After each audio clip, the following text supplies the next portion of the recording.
Alrighty, everybody. Are we live? We are live. We're live? We're live. Awesome. We're live. It's alive. I loved it. Time.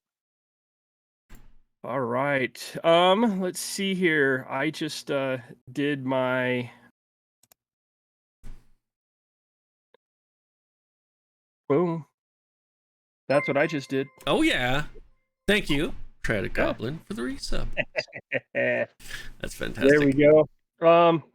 Welcome everybody. So we've delayed the Lore Masters Nook. Part of it is it's been a busy month or so for me. So we've had discussions in the back. We're probably going to start keeping it on a weekly cadence if we can. We definitely have need. Reason being is if you think about it, we've got 6 episodes to break down for you guys right now. But we also want to continue to get you into talk tracks and discussions with our players, right? So tonight we're gonna break down episodes 36 to 42, which will get you completely caught up, and then we are gonna talk to Simbir and pick his brain a little bit and figure out why he is as weird as he is. That's the thing. That's the general consensus. Yeah, that's a good idea. So yeah, that's a we figured let's get everybody an update because some crazy stuff's happened and some amazing things have happened. And since we've done this last breakdown, so for those of you who are new or see these 3 talking heads pop up and go, "What the hell is this?" Right? Type scenario. We're Order of the Dice. We've been going on for a year now. I run a homebrew campaign. There's a total of 7 PCs, 6 active right now. One had to take a hiatus because he just sold, bought, moved, all that fun, crazy stuff, a house. And now that he's getting organized and situated, he will be joining us and coming back shortly. With all that fat stream revenue. Just kidding. We don't make any money on this thing.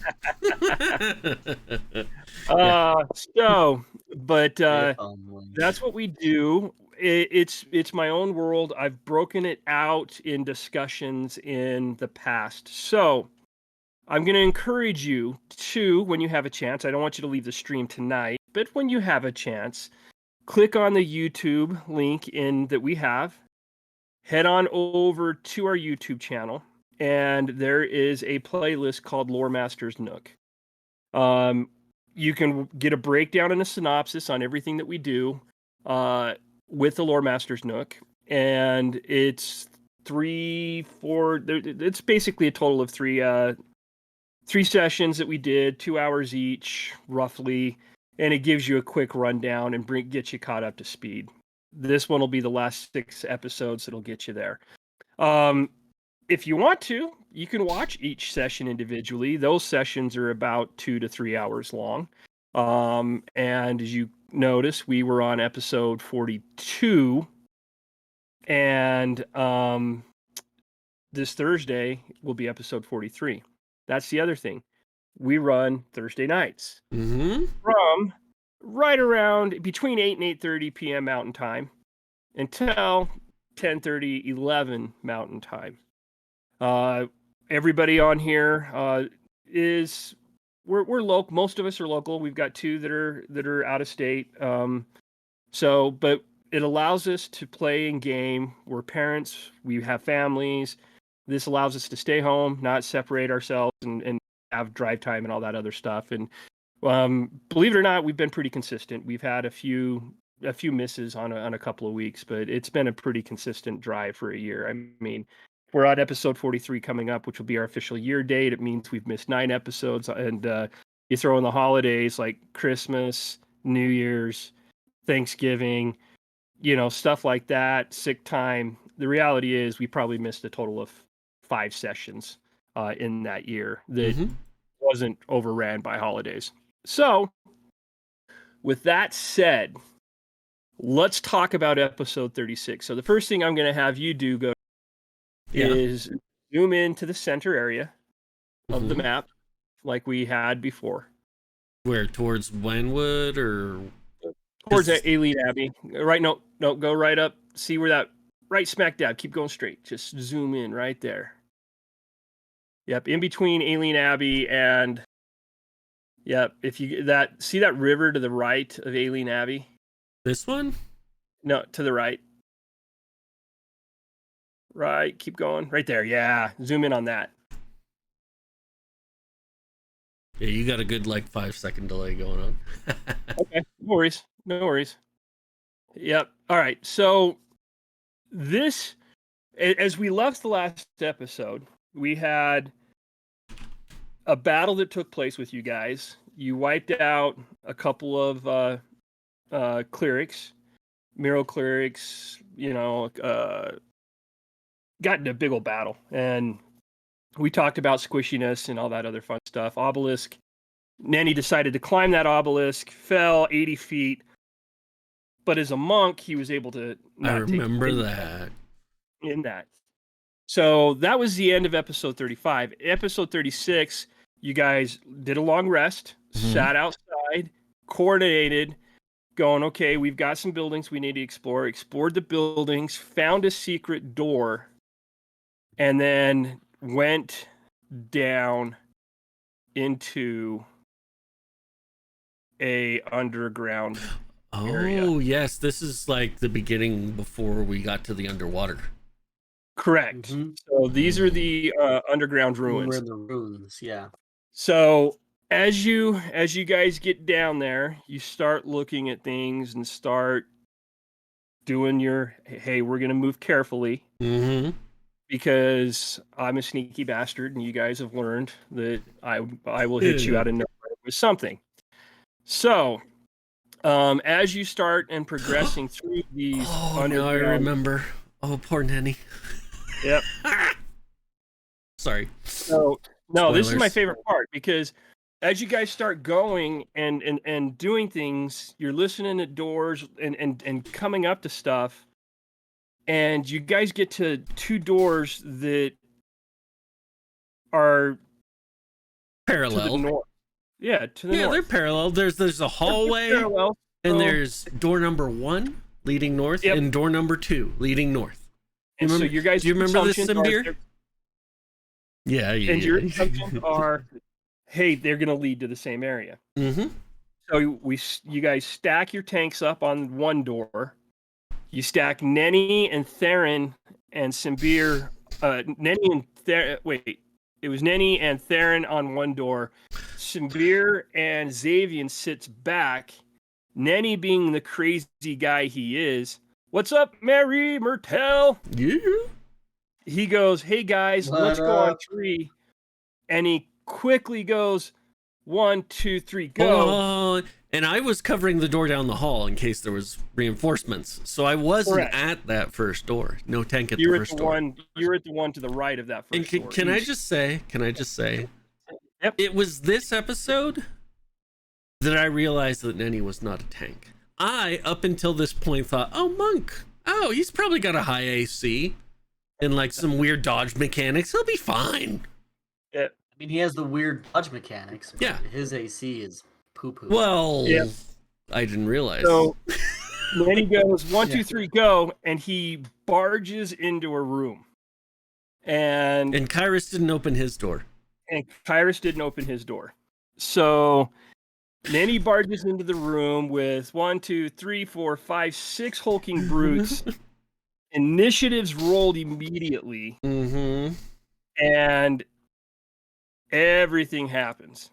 Poor bastard. Nenny gets initiated into the gang, right? Nenny gets curb stomped by these hulking brutes. Theron has to save Nenny in this room, and you know what we can do? What do you want me to do? Pull up YouTube. I've already got it. I've got the episode up. Do you want me to pull it over show the room? It's about 22 minutes in. Yep, right here. Man. Yep. Yeah. This. So right here. Right That's there. Nenny. And that's Yep. all the bad guys. So Nenny gets pounded into oblivion. Mm-hmm. Out, It was so bad. gone, right? Like he needs to be healed. He's going to start making death saving throws, right? That's where we're at with Nenny. The hulking brutes pulverize him. Yes, you can see Scott here is not happy. Yes. Yep. So Theron pulls him back. Kyrus tries to, if I remember correctly, Something. and I gotta get to the scene where Nenny is. There we go. I put the map back up, so Yeah, no worries. So yeah, that's the best part about it. So Theron casts Ring of Fire. Mm-hmm. No, did Theron or Xavian? It was one of the Xavian. two. It was Xavian. Xavian did Wall of Fire in like a ring formation. So Yeah. did it in a ring form. Wall of Fire in a ring form, captures all the hulking brutes, but this is to protect Nenny. But there is a gap in the ring because of the wall. So the ring hits the wall, the doorway's the gap. Theron reaches in, grabs Nenny, yanks him out, healing him as he grabs him, right? So that's his move. You kick down the door that Kyrus is standing in front of, Godorak does, and runs into the room. Kyrus is still sitting there because, of course, initiative, and he's like fawning over himself and his shield, like, I am one good-looking guy, right? As Nenny's like crumpled on the floor, bleeding out. Like on the floor. So you guys get in there, you get him, you pull him back, and there's damage being dealt. You choppy chop with the halberd. Symbir starts to sling arrows. Xavian starts to sling additional magic. But eventually, you end up taking these guys out. Yeah, that Wall of Fire was awesome. Brilliant. But I do remember there was one time that I didn't sling arrows. Do you remember this one, Dennis? In this episode? And I climbed up Godorak's back. Oh, that's right. Grabbed somebody, and then I hid behind Godorak. that was the crit. If you remember that was. I'm right on that scene right now. About a minute 16 in, an hour 16 in. You climbed up, stabbed the guy, climbed back down. You've got Nenny behind you. Spike's in the room now, so Darren's caught Spike sitting in the room. And that's where you guys are at 58 minutes in. Yeah, and then luckily Spike's immune to fire, being our druid's trusty fire hound. Correct. So then the cool part for you guys, I think, is you guys open a door. That door to the east. And you roll in. And there's a chimera there. Oh, yeah. And who pooped on it? Did I crap all over that thing? I forget. You both did. You and Nenny. You, Nenny, and Spike and Kyrus all kind of participated in the whooping on that. But he was a little bit different. He had a shark head instead of a ram's head. So he did manage to hit you guys with his breath weapon. And Nenny survived that, because if Nenny would have been hit with a breath weapon, he died. Nice. So when that happened, you guys kind of wiped him out, and then ended up going to the room to the north. To the north, headed up north, found the stair. Oh wait, headed up north to that room, found rings in that room. All right, and then you went south after you found your rings. Then you went south, and this is where the end of the episode was. You opened up a door, And Gibbering Mouther. There was a beast in that room. Mm-hmm. Yeah, that was the Gibbering Mouther, right? Yep, that was the Gibbering Mouther. And he was in that room. And we ended episode 36 there. So, on to episode 37. You guys get into combat with the Mouther. Accommodating. Yep. Yep. Okay. However, that was me. Sorry. You're good. You're good. That. Yep. So this is where it got unique, right? Mm-hmm. Because I'm mischievous, I'm a little conniving, and I like to give you guys a challenge. There is a modification to this Gibbering Mouther. If you guys remember what that modification was. It had the ability. No, I forget. Oh yeah, it was split. Like it's split. He split. Anytime you hit and did damage, he split. And each piece of him that split still had and maintained the same feature set that the full size Gibbering Mouther did. Mm-hmm. So it got a little crazy and hectic for you guys there. But with Kyrus and you guys and the spells that took place, right? I think Theron cast Spirit Guardian, if I remember correctly. Yes. Step back. You guys wiped it out. There was some more fire. Yes. There was some more fire. There's some more stuff there. And then, as you guys were trying to get some rest. Yep. Oh, yeah. Set everything up for yourselves. There were the ghosts or something walking through. They kept coming up and grabbing a ring and walking into the water. Coming up, grabbing a ring and walking in the water. And it was freaking Nenny out, right? Nenny's like, what's going on here type scenario. And then Kyrus is trying to figure out, is there bad stuff here? He's casting Detect Good and Evil. But you guys get your long rest in and realize you got to put your ring of water breathing on. I tested and go down mine. The stairs at the foot of the statue. Yeah. So you head down those stairs at the foot of the statue, and you guys are now underwater, which is dark. It's murky. You're in the ruins of an old temple. You don't know what's going on. You've got amulets. That's the other thing. You have amulets found up there as well. So the amulets gave off light for you. But here's the thing that I think's cool, and it was frustrating for you guys a little bit, is water was the great equalizer. Mm-hmm.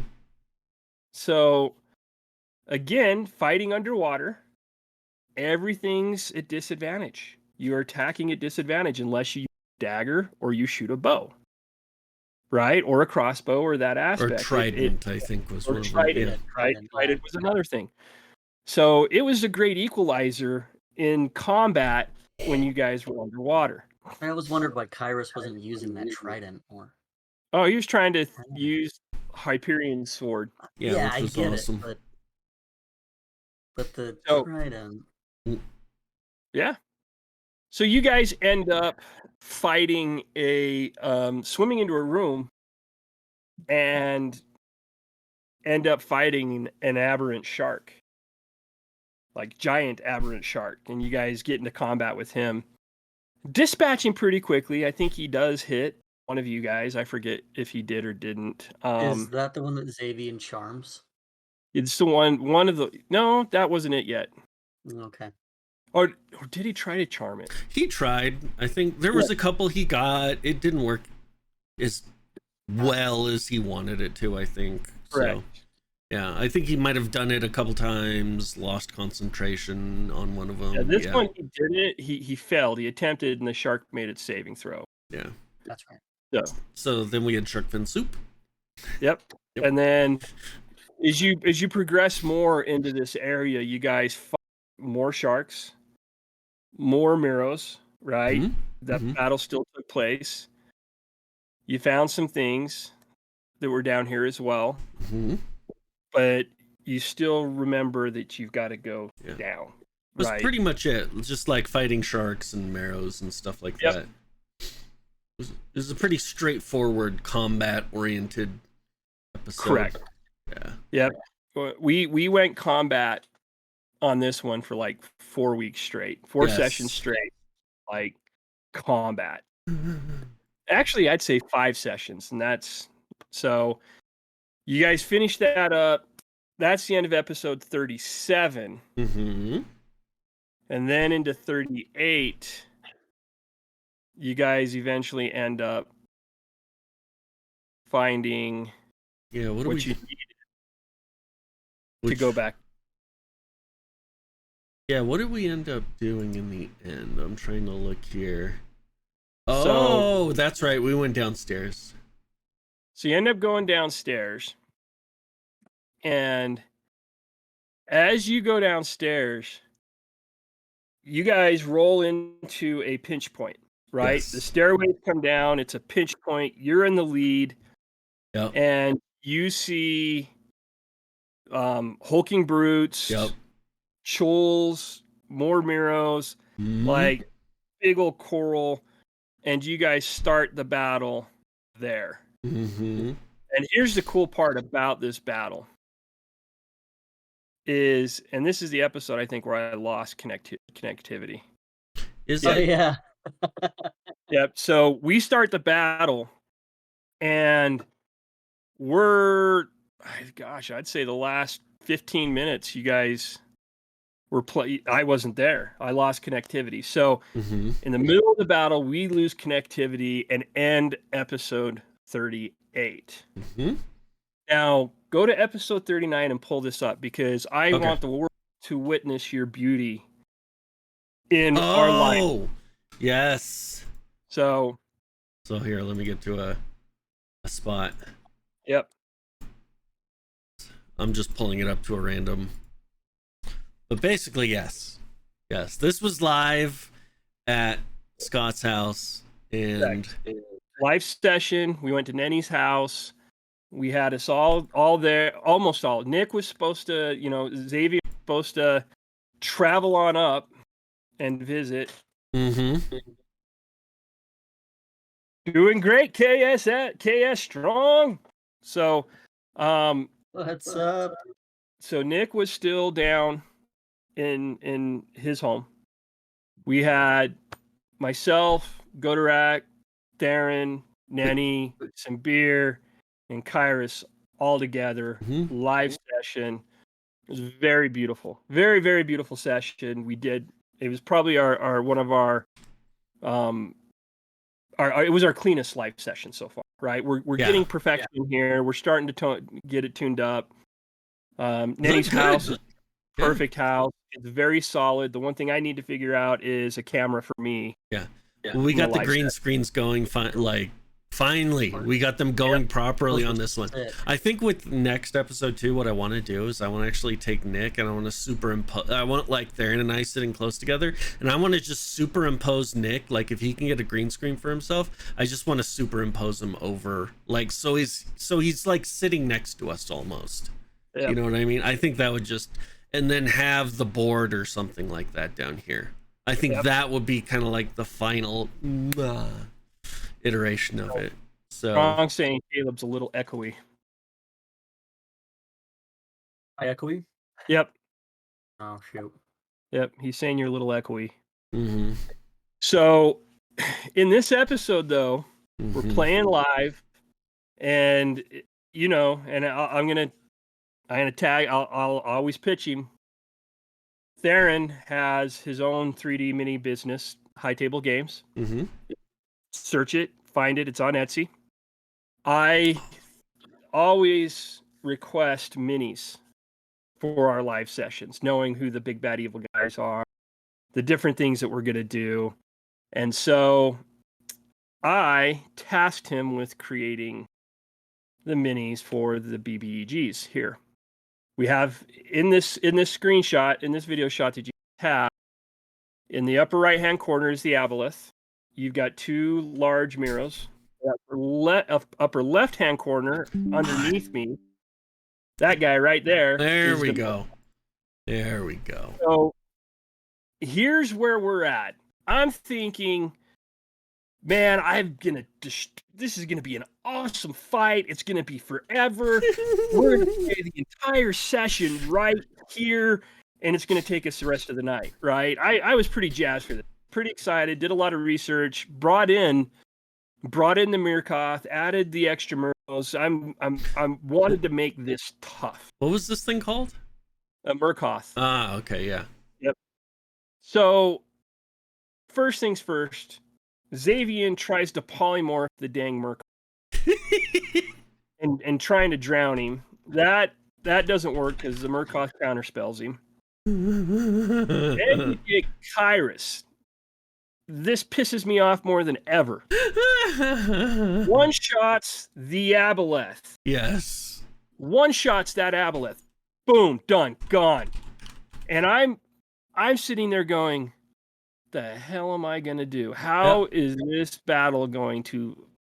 How's it going to draw out, right? So that battle happens. The Mirkoth gives up a little bit of a fight, but not much. The Meros didn't give up much of a fight, right? Right. How do you spell Mirkoth? Merkoth. Oh, is it a homebrew thing? No, he should be in there. Really? MER? Or let me double check that.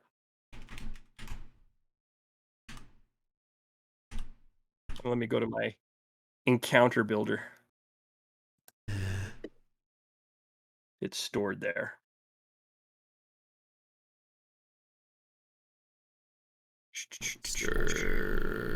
Monsters. It's an aberration, right? He is, I think so. That was a dream. It's a Miroth. Ah, Meroth. Morkoth. Morkoth. I found him. Yeah. But I did not use the legacy one. Oh, look at that thing. Yep. Crazy. So that was that. So I'm going, how are we going to do this?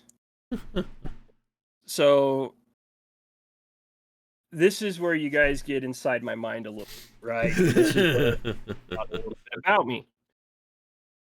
I immediately bumped the power of the clerics, the Merrill clerics up. Okay. So you wipe the aboleth, you wipe the Morkoth, and leave the clerics. And so I make them a little bit tougher, but still not tough enough. So that battle happens. At the end of the battle, you find a helm. You find a crown. That's right. Razban shows up and ports you guys out. So you guys portal out of the temple as the angel Razband grabs you and takes you. So now you can go back to the map of Eiklador. Boom. You want me to zoom out or stay zoomed in? We're going to go to the right. We're going to zoom out and go to the right. Ah, oops, that's go direct. Where are we zooming in over?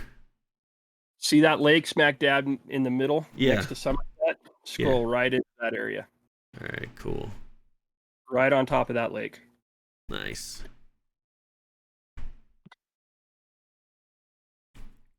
So, you got Sun Market, but where you guys get ported at is at the very top of that road. In between the top of that road, you land in a clearing in the middle of a swamp. Right? Mm-hmm. Beat up, not healed, spell slots expended, everything. You guys are hammered. And you need your long rest. Mm-hmm. You set your stuff up. You start setting your long rest. You set up your guys's. You set up your guys' rotations. You got the brothers going in third watch. Worst decision ever. And for some strange reason, Kyrus has Xavian throw the crown up in the air because of all the research they did. Kyrus immediately assumes that it's evil. Xavian, if Xavian or anybody puts that crown on, they're going to become an evil nation, right? That's Kyrus's assumption. So Xavian throws a crown up in the air. Kyrus is like, if I can destroy this, it's bad. If I can't, it's okay, right? That was his mental process. And slices that crown in half,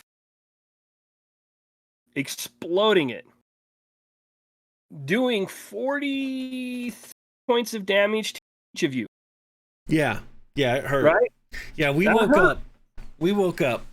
All immediately woke up because of the explosion. And the pain. Now, what I did on that one, because the reality is there's powerful magic items have explosions, right? Yes, if they get destroyed. So there was a variety of spells in there that nobody knew about. Nobody really got into that aspect. Nick dug a little bit. His identified uncovered a lot, but didn't uncover everything. Such a dick move. And so we're all sleeping, and he's just like, "Hey guys, how about some fireworks?" Yep. Boom! Right. So literally, for every spell and spell level that was in that crown, you took 6 points of damage. So when it was all said and done, I think I rolled a total of 10d6. Oof. And you guys took 43 points out of a possible 60. What spells were in that crown, though? That's what I want to know. I would have to pull that up. If you give me a second, I will tell you. Because you're good. I was always pretty curious about that, to be honest. And then what do we do with the flump? There's somebody polymorphed somebody into a flump, didn't they? Oh, yeah. Xavian polymorphed Nenny into a flump. A flump. So there was definitely a lot of tomfoolery, as Nanny said, going on that night. I like it because if you think about it in the world of realism, in the world of what you guys just went through, a really stressful couple of days, right? You guys, because I think you did 4 long rests at the temple total. Yeah. So that's 4 days of constant fighting, combat, stress. You get to then you get dumped by Razband, and he literally tells you, shit's about to hit the fan. You guys need to make decisions in what you do. There's evil to the north, south, east, west of you. From here, you're at a crossroads. Make a decision and go.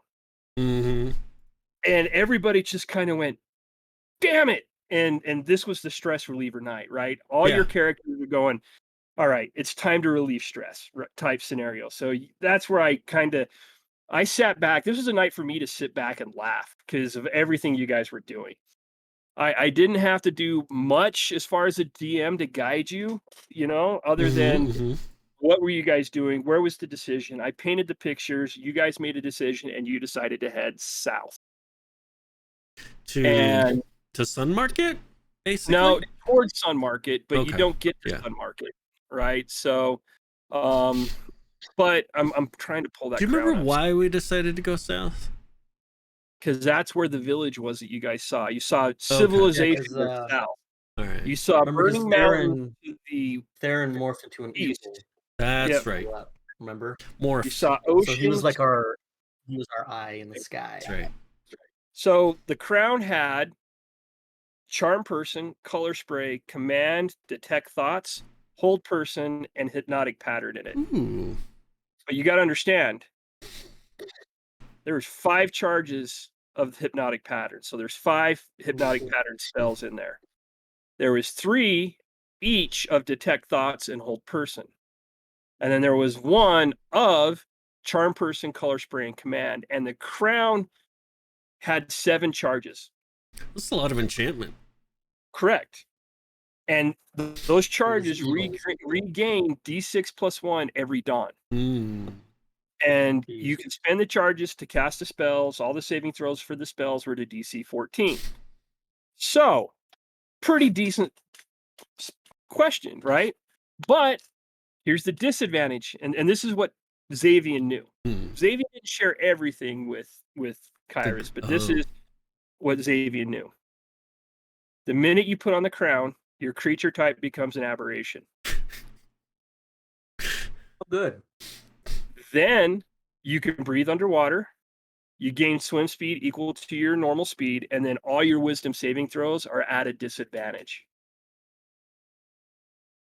So he went and goes, okay, and I think that was the thought process when he was telling Kyrus is, okay, I can use it, I can't use it. What's going to happen, right?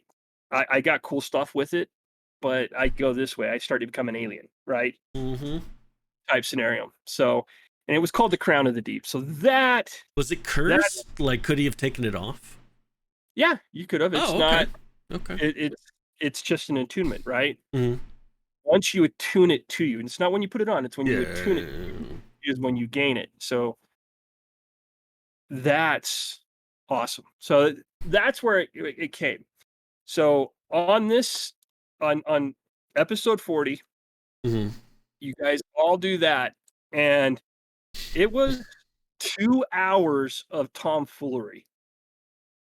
Like, we didn't get you. We got you out of the swamp, and we got you down to the town. Yes. And that is when you met Kepisk, right? At the end of episode 40, you meet Kepisk, the red dragonborn paladin. That's right. And is drunk. He was gone. Well, talk about the town as we're coming into it too. Yeah, so you guys start walking into this town. It's a ghost town. Like, nobody has been here, but it's still immaculate, right? It looks like everything was left as is. Nothing's been destroyed. Nothing's been damaged. It's just a perfect little town, but nobody's here. But you guys start to piece in sight. Yep, not a gold piece in sight. You guys start to look into things, and I think it was Nenny and Simbir popped into the tavern and found the paladin at the bar drunk. And that's where you guys start talking to him, right? Trying to figure all out what's going on. And that was kind of the end of episode 40 of episode 40. Yep. Because 40 we ended with the map on the wherever we had the wilderness, and then 41 we appear in the tavern. 41 I went out and spent the money and bought a tavern pack. Nice. And got a good little tavern map for you guys. So but it actually fits the description of the tavern I had anyway. So that's dope. Right. It lined up with what I gave. So in 41, you start talking to Kepisk. You sober him up enough that you kind of get his story. He is a paladin. Him and a bunch of knights were tasked to go to the northeast and fight a red dragon. You guys start grilling him on the red dragon, and he starts painting a picture that she is ancient. She is old. She is very, very big. Very large, right? And he's the lone survivor. 12 nights went, he was left. He's got the scars to prove it, right? Type scenario. He does not know why he was alive. He tells you that was 2 years ago. But then as you guys start talking, you realize 10 years had passed for him. How did we figure that out? You guys just start going, whoa, what is it really? Xavier ran outside to look at the, hey, did shit change, right? Guys are like, did we just fast forward in time? You know? Did we? No, we didn't. No, you haven't. You guys still don't know. You guys don't know what happened to Kepesk. That's the whole point. Yeah. Nobody knows what happened yet.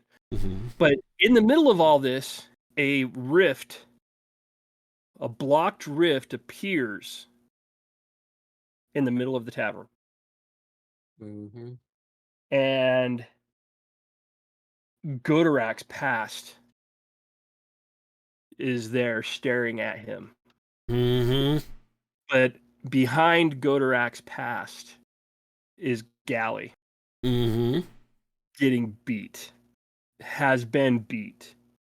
Battered, bruised, just destroyed, right? But you guys are being told you're invited to... Yep, and Scott says it looks like it's been abandoned for way more than 20 years. Dust everywhere, all that stuff, right? So this guy was the handler for Godorak and the gladiators that fought for this company, so to speak. And the criminal boss that owns this guy is a beholder. And Godorak knew who he was. And so not only did this guy and the beholder request Kyrus's and Xavian's dad's island, you know, Xavian's dad, their dad requested the presence as well. So that was kind of that. And it really, there was some sparring taking place between him. It hit home for Godorak, right? Godorak staring at the man that was responsible for the death of his wife and child.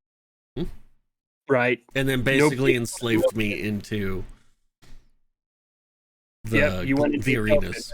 In there. So nobody noticed, nobody in the group, you have yet to share the story with the group, so nobody knows anything about your history. So I want to have a little like one-off with Theron, because we did do during a long rest. We had 2 hours with each other that I kind of want to do like a little. Oh, we'll do that on Thursday. I've got no problem doing that Thursday. I'd love for that to happen. Yeah.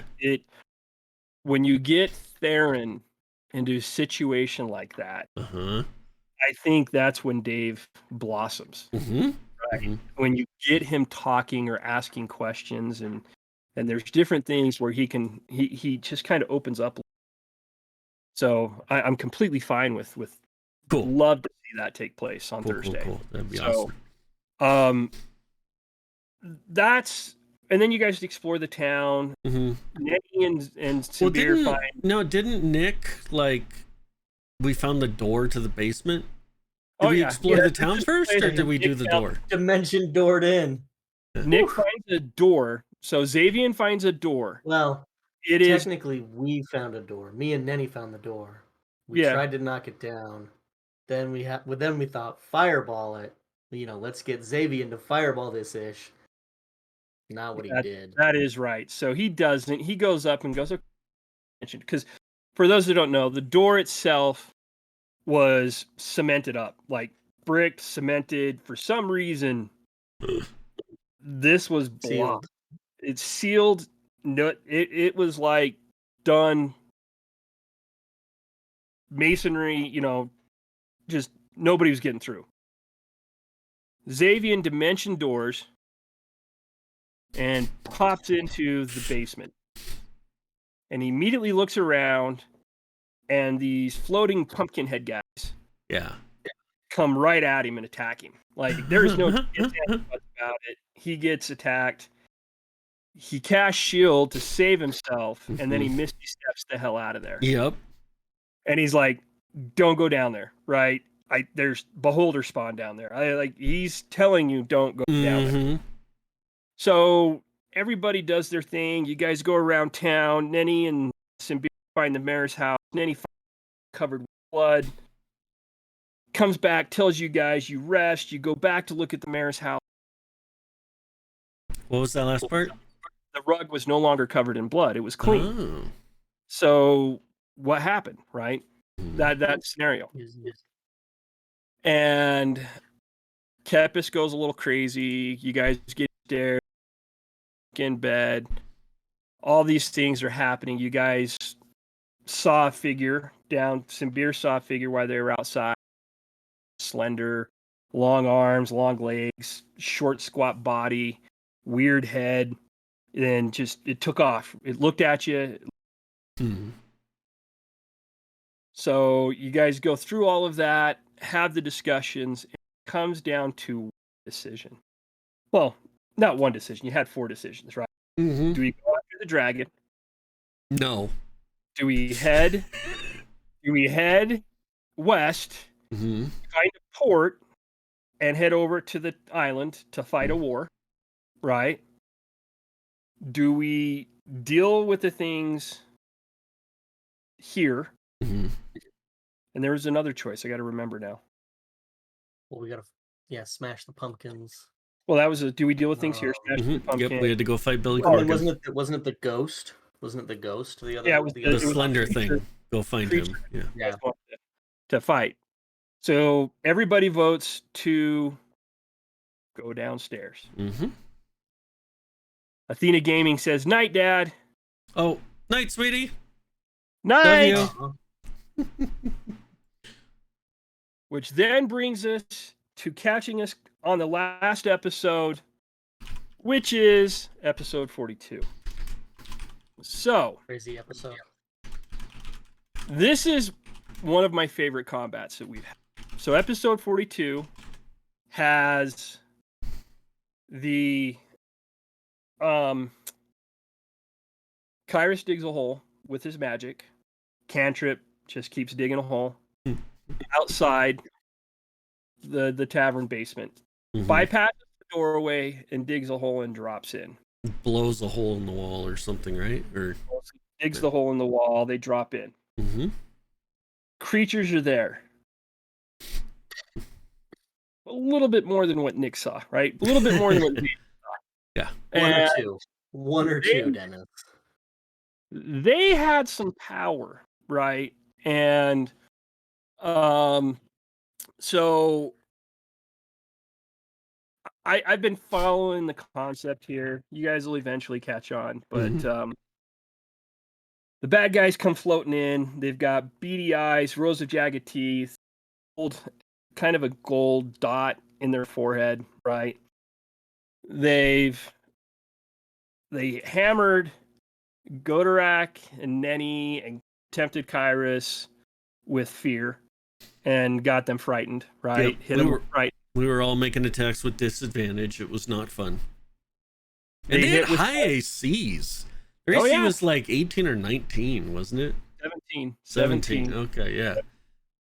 And so they were kind of tanky. They carried some hit points with them as well. And then they also, that gold dot allowed them to do a fire blast. Mm-hmm. And so they fire blast with you as well. So the reality is, yeah, they almost blew up my helm. Yeah. Xavian and Theron both got hit pretty hard and had to sit back on this. They would step out, attack, and right. That was their only choice. Mm-hmm. Meanwhile, Kyrus and I were kind of like plugging the hole. Yeah, you were kind of plugging the hole with Nenny, and Nenny was getting beat up, and then Nenny didn't get beat up, and then Nenny got beat up. You know, kind of all that fun stuff. Yeah, Nenny things. Came in to join into this. Yeah. But as you guys started killing these things, more showed up. A big puff would happen. Mm-hmm. Scott wants us. Scott wants us what? He wants to talk to you. Wants me to explain the homebrew baddies to you guys. I'll do it. So as you killed him, a big puff would happen, like an explosion almost, and a body would drop. Right, and it Kepis gasped, and then he put 2 and 2 together pretty quickly. Right, type scenario. Mm-hmm. But so these guys, and then the other creature joined. So the other creature is in the monster manual, and that's the hungry, right? So it is. Yeah, I didn't think it was. But I modified him, right? So the hungry is in the monster, but I modified him a little bit. Then the pumpkin heads that you guys fought were, oh, we got to go to that. Thank you. Yeah, thank you.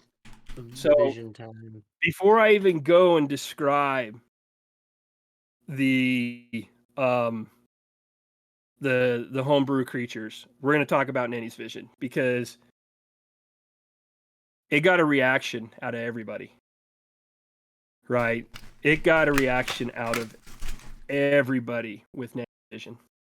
So Nenny's actually getting ready to go into combat, and he collapses to the ground and goes into a dream state, right? Into a vision. Rose is there. Rosa being his little sister. Little sister, her spirit's there. He's talked to her in the past, back in the astral. And she kind of explains that, hey, I'm here to... But you also need to know Dad. What was that? You cut out again on that mid-sentence. Cut out again, yeah. Oh, Rose is like, I'm here to protect you, right? And but she said, I also need to let you know Dad is evil. And Nanny's like, well, what do you mean? Type scenario. Oh, sorry. It's probably because I'm not closer to my... So, thank you for letting me know, Scott. Sorry. Got to drink my scotch. There it is. I like scotch. Scotchy.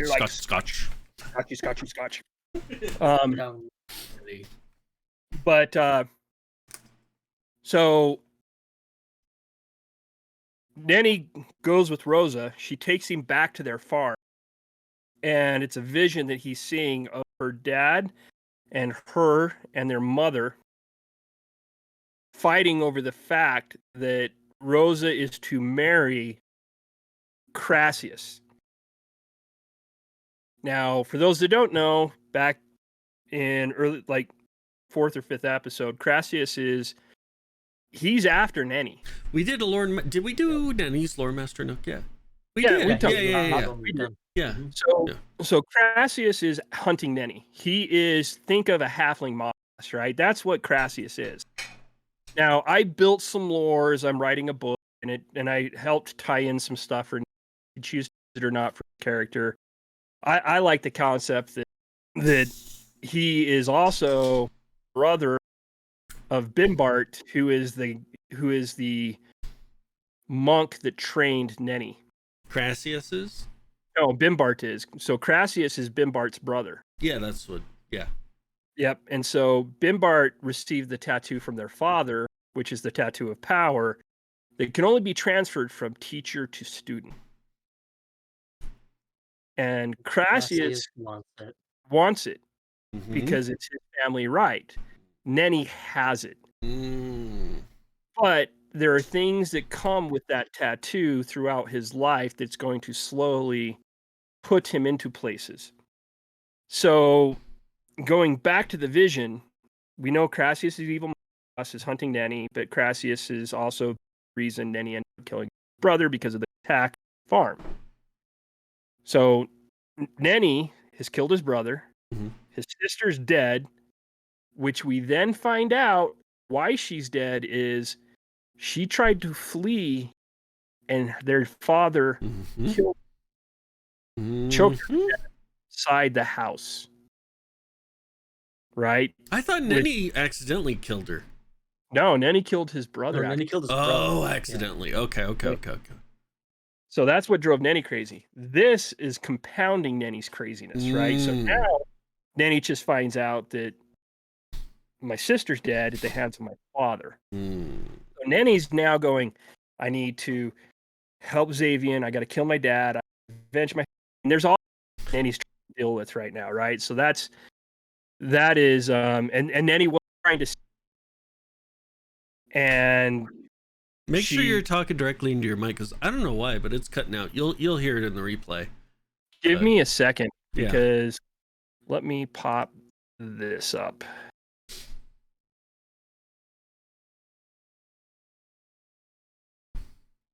Nenny did drop some bad language. Which is unlike Nenny. Which is extremely unlike. All right, so my gains turned up. Mm-hmm. Should my be. Mic volume. Do you have anything in there called a threshold? I just got mic monitoring and I've got that turned off. Okay. All right, so let's try this though. How's that? Is that coming out different, better, louder? That's pretty good. Yeah. Okay. All right. We'll try that for a bit. I can also take it back to this way, which I would be guaranteed. That's a little more muddy. Muddy? Okay. Yeah. So we'll go back to this one then. Yeah, that's a little more crisp. Okay. All right. So that happens. Nenny gets these crazy cold wings and in the dream using to blow his dad back from, like, he affected the dream. That's the thing. Like, the vision was affected by Nenny for a little bit, but it didn't stop it.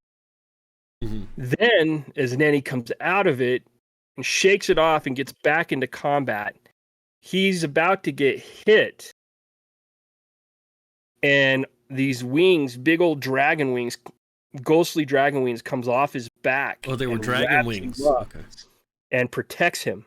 And they're gold dragon wings. Boom. And protects him. And then he comes back. And that's what you guys notice. This happens post-vision. But as you're killing these creatures, bodies are falling. Boom, boom, boom. Then the big hungry comes in. Oh, you guys explain that a little bit, because I don't think that adequately for the audience. Yep. So as these creatures are falling, Kepis gasps. So and then he realizes, like the pumpkin heads. We kill a pumpkin head, and then what happens? Like a body materializes? An explosion would happen, and it would drop. And a human body would drop out of the corpse. Yeah. Out of the basically there'd be an explosion, and the corpse would transform into a body. Yeah. And hit the ground. Would transform into a human corpse. So, yeah. These pumpkin heads are a homebrew of mine, right? I created them. They're on my own. I based them off of a homebrew. I actually spent 4.5 hours searching homebrew creatures to find something I liked that matched what I wanted to do. So I found a foundation of it and then created these guys. So I call these guys gluttony. That's their name, gluttony. They can never have enough. They're always yearning for more blood, more magic, more power. They're gluttons. So they have 2 eyes, the gold dot, and razor sharp teeth, and they float. And the eyes emanate a fear ray when they activate. So that causes frightened. The gold dot on their forehead shoots fire blast. And then their bite does damage. Yeah, they couldn't hit me, though. I remember that. But they couldn't hit anybody because I didn't make their bite strong enough, which a little bit on my fault, my end. It got to the point that I needed to roll a critical in order to hit anybody, right? That's kind of how it was with you guys, except for the squishies sitting in the back. And they weren't going to get to the squishies because we had our tanks doing our jobs. You had Kepis, Nenny, Kyrus, and Godorak plug in the hole, right? So you had 4 tanks plug in that hole. And so the whole concept of these guys is they're a marriage, and Xavier was right when he got the glimpse of them. They are beholder spawn, but they're beholder spawn through a corruption. So what's corrupted them? We don't know. We're not at that point yet, right? So the town folk, that's where you guys ended up. These bodies are the bodies of the town. And they're dead. Like, they die. Then the hungry, as you guys killed that, Kepisk drops to his knees and grabs and starts cradling it. Grabs the body? Yeah. Grabs the body of the hungry, right? Starts cradling it and crying. And it was probably one of the coolest end fight scenes I think we've done, and we've done, right? Is because what did we realize? Kyrus realized it was his wife, Kepisk's wife. Episk's wife, yes. Yeah. Yep. And so he immediately gets Theron over to cast Revivify, which was brilliant. 10,000 IQ. Yep, just amazingly brilliant. And then everybody lends their magic into it. So you have Kepisk using his lay on hands. You have Revivify. You have Kyrus with his lay of hands, and then Nenny with his hand of healing. Yeah. Yep. Everybody brought that. Oh, and then he see, this is why we need Scott on here too, right? So Nenny, once the Hungry was killed, all the remaining pumpkin heads burst, right? Their power was gone. And that's where literally we ended episode 42. Mm-hmm. So yeah, we gave you homework. We gave you a new NPC to create, Kepisk's wife. Yes, I now have Kepisk's wife I have to create. So, you're welcome. Yeah, no, it's going to be fun because there's a story tied to his wife. Now she gets to tell. Nice. So, and instead of research, and you guys doing research, she gets to tell you. Oh yes, that's right. Nenny was punching, not the wall, Nenny. This is where I get to say you were punching the totems of the evil versions of the gods. Right. Corrupt. So, yep, the corrupt evil versions of the gods. But that is where we ended episode 42. So, Thursday night, we get episode 43, where we're going to kick it off, I think, with the Theron Godorak exchange. And then we will go into that other aspect. Now, with that being said, we're caught up now. We're going to welcome one of our resident smartass in regards to cynicism and discussions with Nenny, and that is some beer. So we have some beer. Some beer is our wood elf rogue, specialized into assassin now, right? Yes, sir. And tell us a little bit about Symbir. Sure. Yeah. I mean, so Symbir, I'll tell you two fronts. Because I'll tell you the kind of why I decided to go that route, and then a little bit about Symbir himself. So when we were kind of constructing the party, it looked like we had a lot of guys that could kind of do some damage, do some stuff, but nobody that was really going to be able to sneak around and do the nitty gritty kind of dirty work stuff. And I thought, I can do that. That'll be fun, and it'll be intriguing, different than anything I'd ever really done. Not that I'm like experienced, but it was a lot of fun for me to do that. And so as I was kind of constructing Symbir, Dennis, you'll probably remember this. We were talking about some of his backstory. Was kind of more of a disgraced former like war hero, among the wood elves. And so I kind of took that and I thought, what are the things that would happen if you're like this big badass soldier and then suddenly everything is stripped away? And my first thought was, you're going to get cynical as hell. Like, nothing is ever going to really be good enough, right? And so, there are two, I guess, main things about Symbir that I like to talk, that I like to kind of touch on and bring out. And number one is that while I can trust some people, I'll never tell them or show them that I trust them. And number two, the way that I show them that I trust them is by picking at them. So every time that I'm kind of picking at somebody, like you guys will all know now behind the scenes, that when I pick at somebody, it's because I fully trust them, and I don't think that I don't think that they're gonna betray me, and it's kind of my way of, or Symbir's way of kind of testing whether or not somebody can be trusted, is if I can pick at them and they'll still be my friend. And so we were, as you were kind of introducing the show a little bit. a little bit of the reason that Symbir picks so bad at Nenny is because Nenny is so pure in Symbir's eyes, and just way too way too innocent, but also just really really fun to kind of mess around with and stuff. And so that's kind of a big part of it. And then with most of the others, he's not sure yet. Mainly because it doesn't make sense to him a lot. Well, I mean, Cabarrus, you can tell in the case of Godorak, I don't know anything about this guy.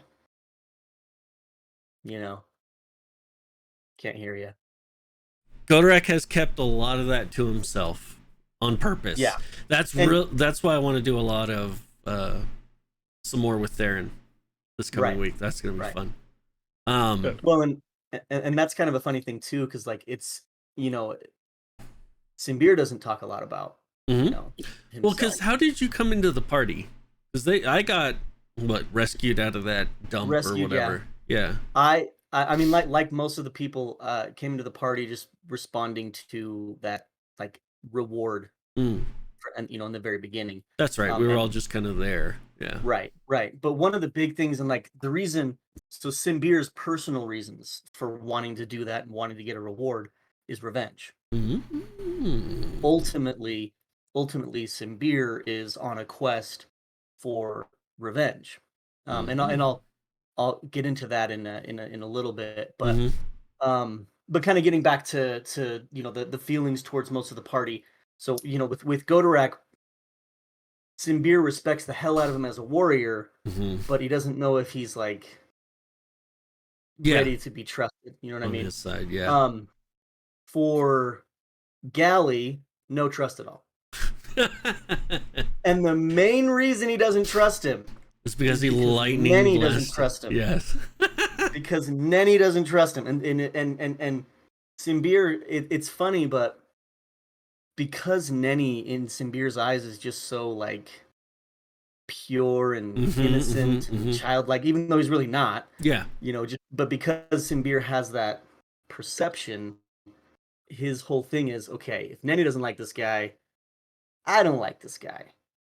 You know, and I'm not going to show it the way that Nenny shows it, where he's kind of blatant and kind of, you know, prickish. Symbir's going to more just, you know, kind of be like, yeah, dude, what do you expect? We don't know you. Yeah. You know. Are you reading Scott's chat? So, because he's been commenting. Because I do want to touch on that, because we dealt with a part of your backstory in our first live session.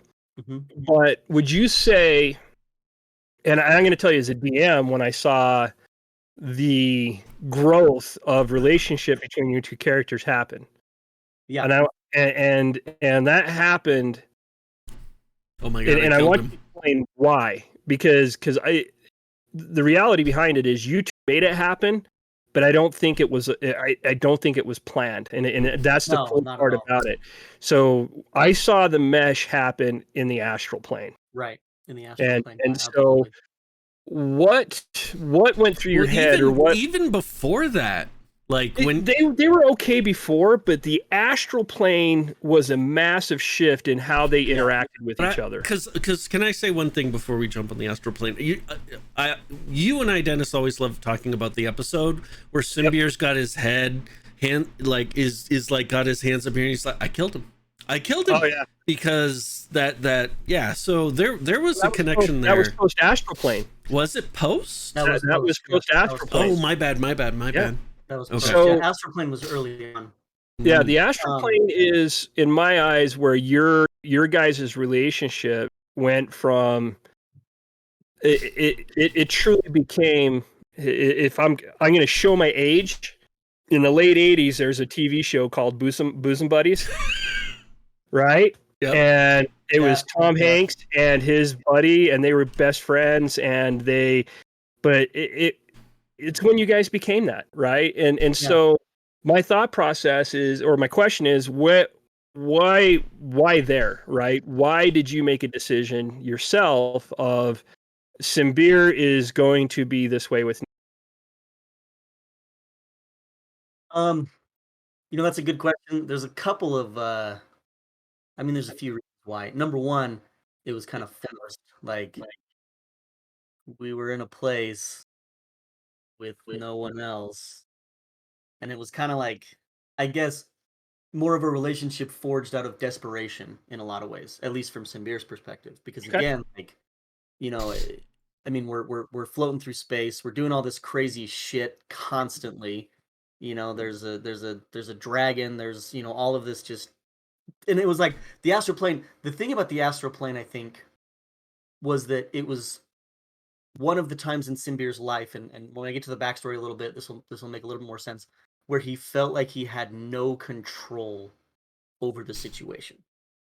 And for Simbir, not having the ability to control outcomes is like one of his greatest fears. Okay. And that's why too, if you remember, when I crit failed so many effing times in the astral plane, and when I was knocked out and then I woke back up and I found out that we were falling just forever. Yep. What was the first thing? It was fear. Just immediately. You know, because again, I'm in a place where I can't even control if I can walk. You know, I mean, this is like worse than being a baby in that kind of a setting, but it's being a baby with an adult mind and with adult fears. You know? And so that's that was a big thing. And then the thing about it is that Nenny, when we were in the astral plane, proved that even with things not going our way, he was resourceful enough that we could kind of figure it out, you know? Okay. And that's why also in a big time character moment, remember the Banshee at the end? So when I threw that potion down his throat and just booked it, it's because I knew he would book it too.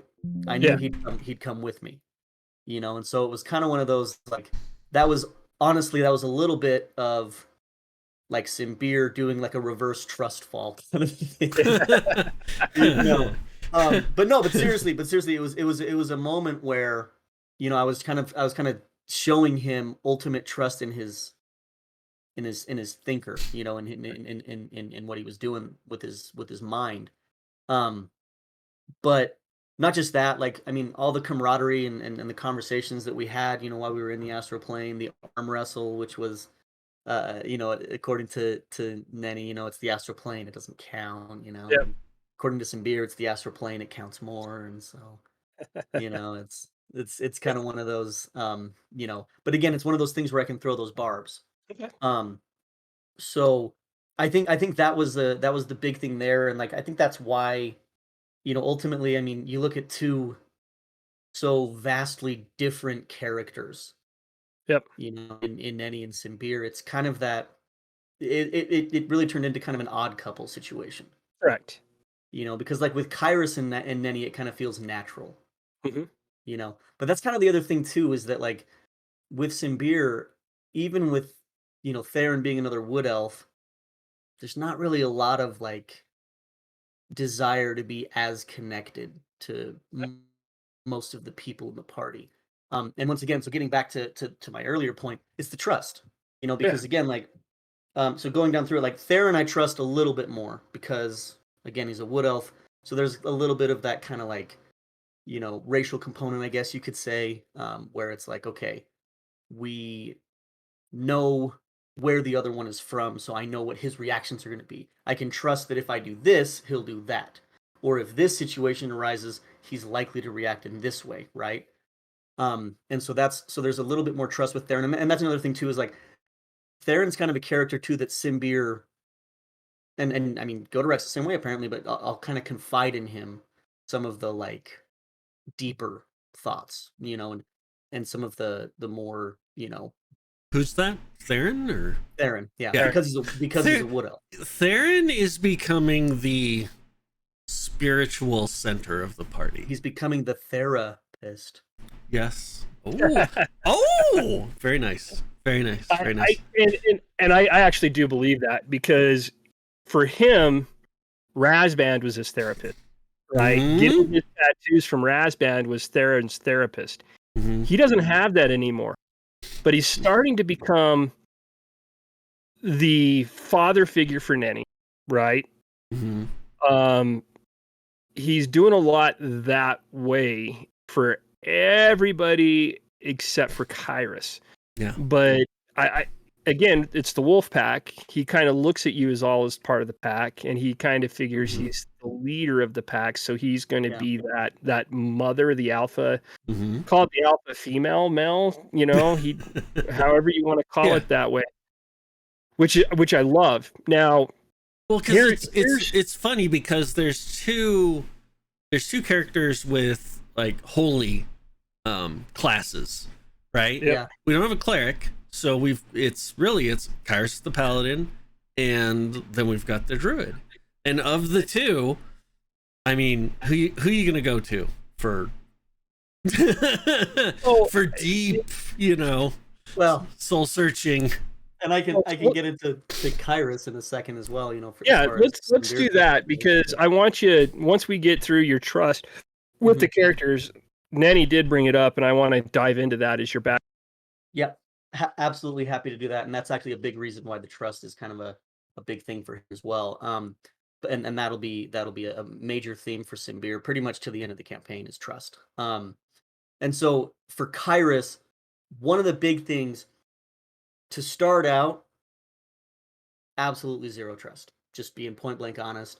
Mainly because here's this guy who's just like talking himself up, doing all this stuff, and it's like, yeah, great, that's you. I don't care. I don't care who you think you are. I don't care who you are. And even finding out that I'm like, I've seen more kingly people, But there's more trust for Kyrus because in that first live session, when we fought those demons, Razban freaked out. What did Kyrus immediately do? Defended Simbir. He said, Razban, you stop worrying about Simbir. You see that him fighting demons, that's a hero. That's what a hero does. Mm-hmm.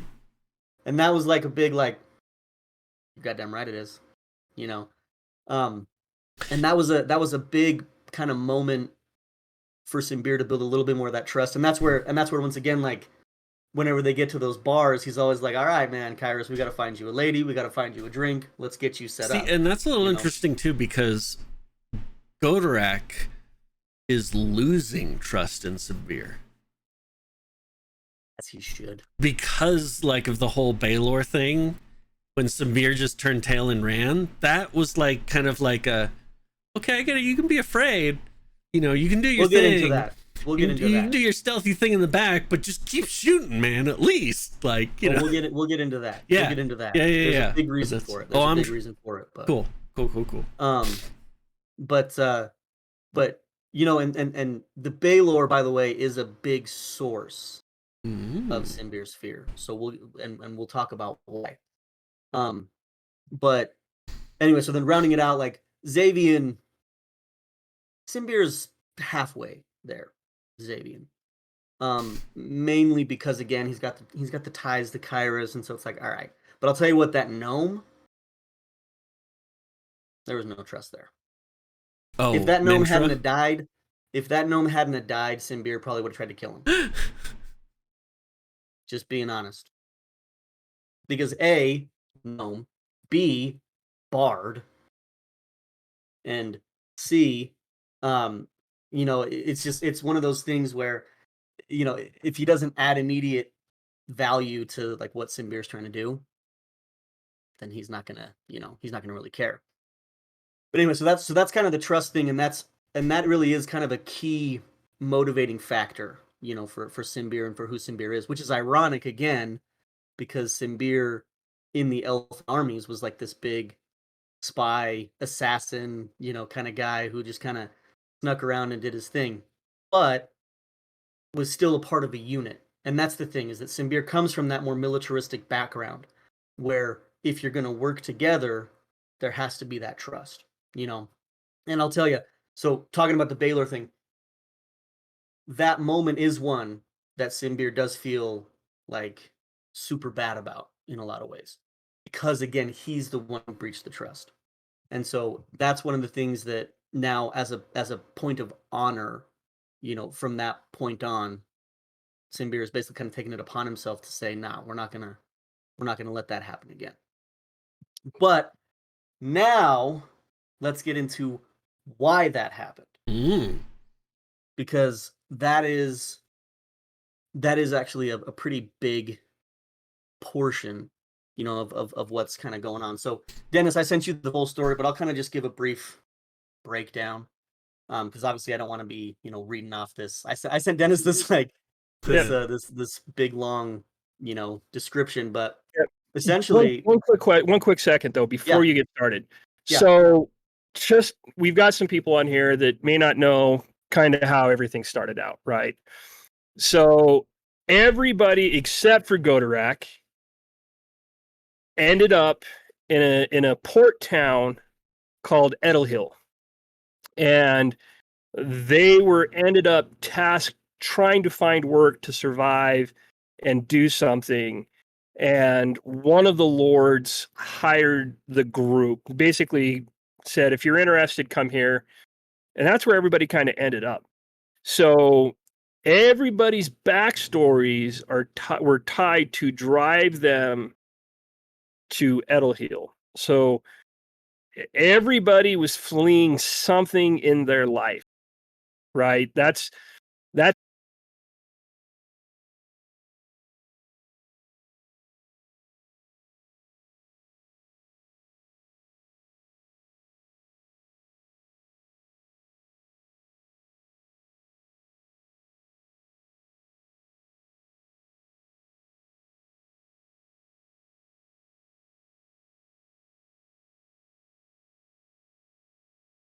There we go. All right, back up. all right, perfect. So sorry about that, everybody. Yep. Yeah. Scott, you're right. Everybody, I think you missed the part where I was talking about everybody had something they were running from. Haven't gotten into the piece of each something for everybody, but I'm doing this to preface this because they're and if you want to now go to Rack, you can pull up Eiclidor, not Eiclidor, Sure. Badajana. Badajana, sure. Yep. And then because Simbir was up in Olimar, which is, if you go scroll into the northern part of is the map.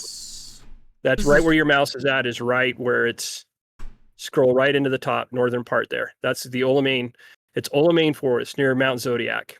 Mm-hmm. So kind of where Luctane Wood is the capital, Wood Elf capital. So that is, so no, if you go to Luctane Wood, that one right there. Yeah. Yep. That Luctane Wood is the capital of the Wood Elves. So that is where Simbir's fleeing from. And so that's where the story begins for Simbir. I'm turning it over to you. Or is it? So yeah, so I mean, then no, that is where. So to understand the backstory leading into why he's, with the party and fleeing, we have to go a little bit further back. So Simbir is the only child in his family, and he's the son of a former war hero, from the obviously the conflict that's going on, and just, some probably foxy elven lady. I don't know who the mom is. It doesn't really matter.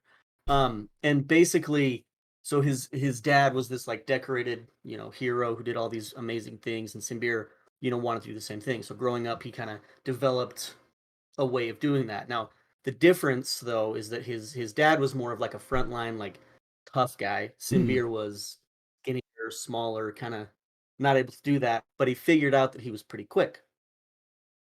So obviously over the course of his life, he developed certain skills and ended up actually becoming kind of the top like spy, right? And so he was somebody who was trusted to basically commit a lot of murder, behind the scene, behind enemy lines, and and against, certain groups based on certain orders that would be dropped to him.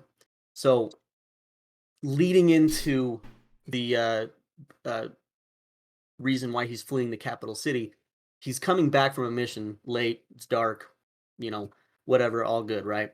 But he stumbles into a conversation, and the conversation is between the lieutenant general of the Elven armies and a Baylor. Oh. Right. Now, here's the thing. Simbir doesn't know who it is yet, so he kind of like sneaks up a little bit, kind of hiding, keeping himself out of sight. And he sees what's going on, and and he sees that it's this lieutenant general. He's talking to this Baylor. They're talking about these plans, and basically what it is essentially they're committing a lot of like war crimes, and they've used Simbir as an arm for a lot of those war crimes. He's about to find out, because as they're talking, like the Baylor and the lieutenant general are kind of like, yeah, no, the plan's going great. We're getting all these things set up. Everything's working the way that we want it to. And then he sees the Baylor start to change in its appearance, and he changes into an elf that Simbir recognizes as somebody that has sent him on all these missions to kill all these different people. And so Simbir, before realizing what he's doing, he kind of lets out this like gasp. He's like, what? And the Baylor knows it. He hears it, and he sees him there. Before Simbir can react, Baylor does something, probably some dark magic or some shit, ends up behind Simbir, pushes him to the ground, and puts his foot right into his chest, and is holding him down. And the Lieutenant General is like, oh shit, this is Simbir, like this is a big deal. We can't let him get out because he's trusted. People will know, and they'll say, oh, we can trust this guy, let's kill him. Lieutenant, he's basically just like, let's kill him. The Baylor's like, no. I got better plans. And he knocks me out. Right there. And then I wake up in a bedchamber that I don't recognize right away with 2 dead bodies. The general of the Elven armies and his wife. And sticking out of the chest of the general is my family heirloom's dagger. Gemstones, patterns, like the coat of arms, all of it, right in his chest.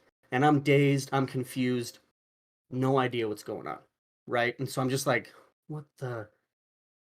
And then somebody comes in, discovers this, probably one of the servants. They come in, they discover it, and they scream. Guards come in. I'm still just like, I don't know what the hell just happened. I get arrested, and they put me in a cell, right? And here's why.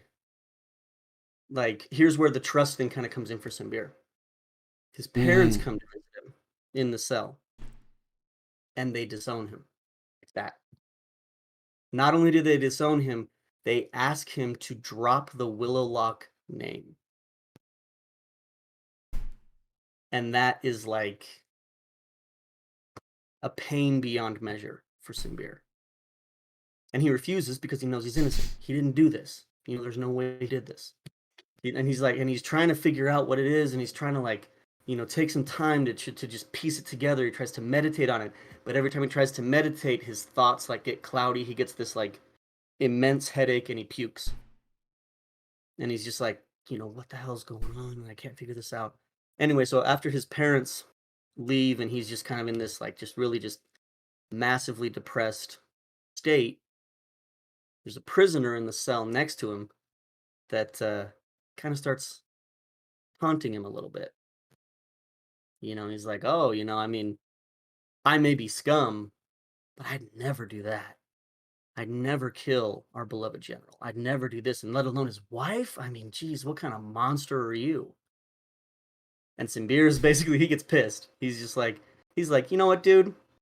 I might not have any weapons in here, but I got the skills to kick your ass. But that's not entirely true. Because then suddenly the prisoner and him are kind of looking face to face in between the bars. The prisoner's eyes go completely black. And Simbir's like, what the hell is going on? And so it's revealed that it's the demon from the night before, the Baylor from the night before. And he basically tells Simbir, he's like, hey, listen, you're going to die no matter what. Unless you take my deal and I'll send you, far away, and you can live the life that you deserve because of all the innocents that you've killed. And then he kind of changes his face into the elf that Simbir recognized. And he says, all the innocent people that you've killed in the name of your king and in the name of your people, the life that you deserve is the life of a scoundrel. And a fate worse than death. Basically. And Simbir is basically just like, you know what? I hate you. Basically. He's like, kind of talks to this guy in like this really bold way. And then the Baylor, like, I don't know, he does this thing to him that basically kind of makes his mind like crush on itself. And it freaks Simbir out. And basically from that moment on, he knows not to mess with them. He knows he's got nothing on these guys. He's got nothing that he can do to them. And it's this intense phobia of basically anything that kind of has that demonic like presence or being, right?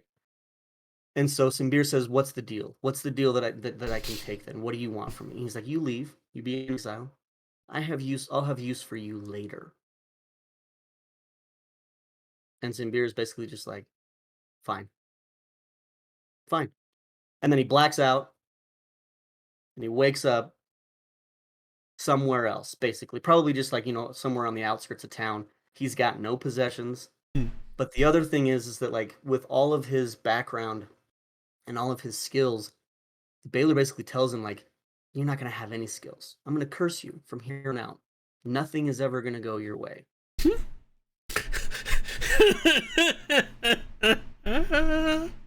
Right?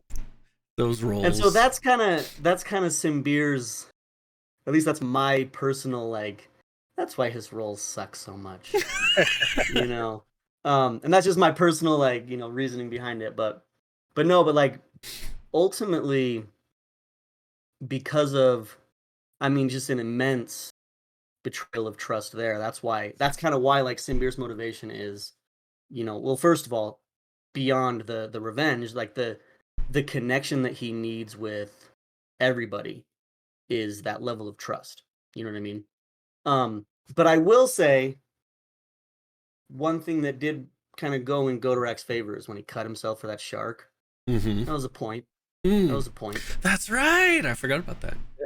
You were the only one in the party eaten by a shark. Why were you the only one in the party who was hurt? Because he got wounded by a shark or just the marrow? The marrow got him. Oh, that's right. And I saw that you were going to get eaten. I wasn't fully healed, Yeah, but we didn't heal you to full. And so it became very obvious that blood in the water, they were going after Simbir, and Godorak's like, not having this. So, So that was, and that's the thing is like, that was a big point, for Godorak, but still kind of the, like, I don't want to talk about myself. Simbir's like, I'm the one who doesn't talk about myself. Yeah. You don't get that. So, and Godorak mentioned this earlier. One of my favorite episodes where we got to see Simbir's actual care for Nenny was the Shambling Mound. Yes. Right. Because your rolls kept going south on you. Yep. One after two, after one after. And it was the curse of the curse of the demons, right? Mm-hmm. So. Exactly. And that thought process, you could see it was cool because you could see the angst of going, Nenny's dead. Like, I can't hit this thing. It's my fault. And I could only picture Simbir on the ground, knees there, shoulders hunched over, bow in one hand, arrow in the other, just destitute and distraught. He can't save his friend. And your frustration and your role gave that to me, which I thought was, that's the reason I asked the question about your connection with Nenny, was that scene and the banter that we've seen going from here on out. Yeah. Now, you've battled one general that was a demon. We got a couple more out there. I'm sure they're on their way. Yeah. That's the interesting thing was everybody thinks you ran from a battle because you were scared. But there's two reasons, right? There's the past, and then there's what you decoded. Right? And so decoded. Yeah, and that was the Morse code that you guys found in the bottles. Yeah. And Simbir knew what it meant? Yeah, Simbir figured it out. Him and they were figuring it out. That was the coolest part of the live session, is I'm handing you guys little Morse code. Yeah. Everybody's over there trying to figure it out. They're ignoring everything else I'm saying. They're going, I got to figure this out. And Simbir was one that figured it out, but he figured it out that I'm supposed to run away, but I don't know what I'm away from. And Caleb and I, we talked about this, because the battler shows up and he goes, oh, I know what I'm supposed to run away from. And he takes off, right? So I love the fact you guys give him grief about running away, but the true reasons behind it. And this is the cool part about role playing. This is the cool part about character creation, character development, is we all have unique things in our characters that are allowing us to do things. And I get the playground of your histories, your backgrounds, and what you guys have created to allow me to build and tie the story together, right? And the eventual end of this campaign is going to be epic. And it's slowly building up to that. And I think you guys are starting to I know Kairos is. I know Nettie is. But there's other things that are going to be changing as you guys start growing in right? And there's going to be things that are affecting members in the party that you're not going to know about. It's going to be awesome, because it just happens, right? So, and again, this is what's going on is about the second time in the history, in the history of not the world. Remember, races appeared here and gave the world a timeline. Their appearance was timeline. Right? You're 1,100 years from the last appearance, from when you appeared. Well, not you guys, but the races appeared here, right? So prior to that, there was a battle on the races. On the what? On the former on the world, the other world that forced them here. What nobody knows, and people have been finding these temples of the Aboleth, and there was a battle about 1,100 years prior to the appearance of other races here.